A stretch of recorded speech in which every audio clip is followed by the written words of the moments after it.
年轻的女生都希望有蓬蓬的可爱的苹果肌，但是随着年纪的增长，会慢慢的消退。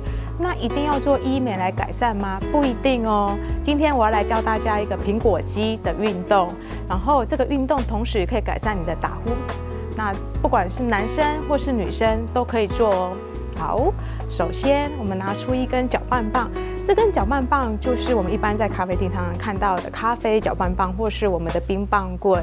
好，那第二个步骤就把你的舌头往上抬。第三个步骤就是把这个搅拌棒放在牙齿的中间，轻轻的咬住，然后用力的微笑。OK， 那我现在来示范这个动作，来。